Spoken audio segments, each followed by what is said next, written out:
معانا النهارده كيسه اتش بي ورك ستيشن زد 220 واللي بتيجي ببروسيسور انتل زيون اي 3 1225 فيرجن 2. بروسيسور جيل ثالث 4 انويه 4 ثريد، وبيجي بسرعه 23 من 10 جيجا هرتز، وبيركب على سوكت ال جي اي 1155، وده نفس السوكت اللي بيركب عليه معالجات انتل الجيل الثالث.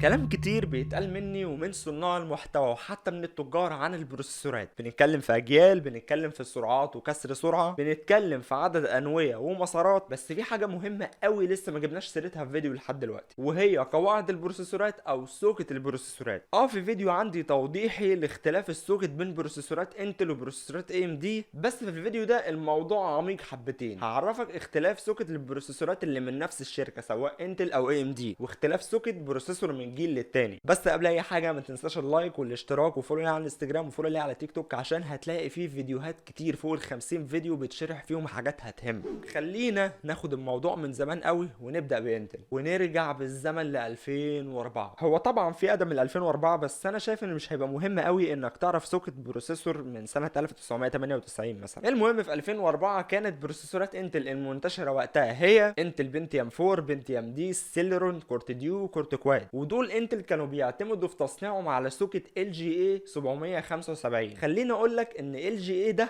مجرد مسمى واختصار للاند جريد اري، انما ايه بقى رقم 775 اللي بيجي بعد المسمى ده؟ ده عدد البنات بتاعه البروسيسور. نطلع بقى كام سنه قدام من بعد 2004 ل 2010، واعلان انتل عن اصدار اول جيل من البروسيسورات الجديده واللي هيجي باسم كور اي، واللي هتشمل كور اي 3، كور اي 5، كور اي 7. جيل جديد من البروسيسورات بيجي بسرعات اعلى من الاجيال القديمه وبسوكت مختلف وجديد تماما، ال جي اي 1156. نروح للسنه اللي بعديها 2011، وتعلن انتل عن الجيل الثاني الجديد من معالجات كور اي واللي بيجي بسوكت ال جي اي 1155. نفضل في نفس السنه ويظهر الجيل الثالث من نفس المعالجات، والاول مره يجي بنفس السوكت بتاع الجيل اللي قبل ال جي اي 1155. الاختلاف بقى في الجيل الجاي، الجيل الرابع، هو صدر في نفس السنه بس بسوكت جديد ومختلف، ال جي اي 2011، وتبقى انتل اصدرت 3 اجيال في سنه واحده، ونقفل 2011 على كده.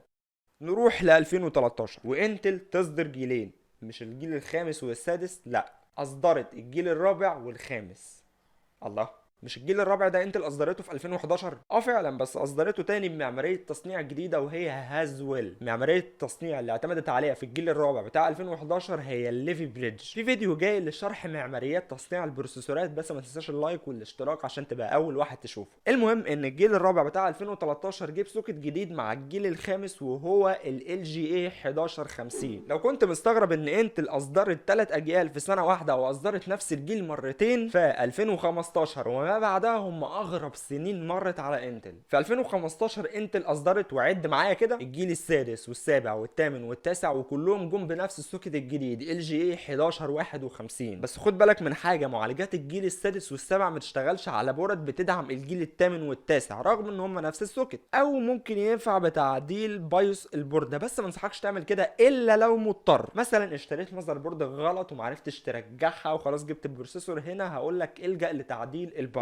من 2015 ومن الجيل التاسع انتل ما اصدرتش اي بروسيسورات جديده لحد 2020 للجيل العاشر وال11، واللي جم بسوكت ال جي اي 1200، واللي ابتدوا يرجعوا انتل للمنافسه في السوق تاني قصاد اي ام دي. وفي اخر سنتين انتل اصدرت الجيل ال12 وال13 بسوكت ال جي اي 1700، وقفلت على كده لحد دلوقتي، والاخبار والتسريبات شغاله على الجيل ال14. وبكده نقفل باب الكلام على سوكتات معالجات انتل ونخش في اي ام دي. مفيش حيره ولا لفه مع اي ام دي في موضوع سوكتات البروسيسورات بتاعتها، لانها معروفه وليها ترتيب سهل وبسيط. هناخد برضو الموضوع من 2006 وانت طالع. في 2006 كانت اي ام دي بتصدر بروسيسورات زي الاي ام دي اسلون 64 واسلون 64 اكس 2، واللي كانوا بيجوا بسوكت اي ام 2. بعديها بسنه اي ام دي بتصدر بروسيسور اي ام دي فينوم واي ام دي فينوم 2 بسوكت اي ام 2 بلس. الاختلاف بين السوكت ده وبين السوكت ده مش مجرد تسميه، ولكن بدون ما نتعمق قوي هقول لك ان السوكت جديد دعم سرعات اعلى من الجيل اللي سبقه. نروح ل 2009 و AMD بتصدر بروسيسورات AMD Athlon 2 و AMD Sempron بسوكت AM3. وفي 2011 ومع صدور معالجات AMD FX والاول مره السوكت بتاعهم يبقى AM3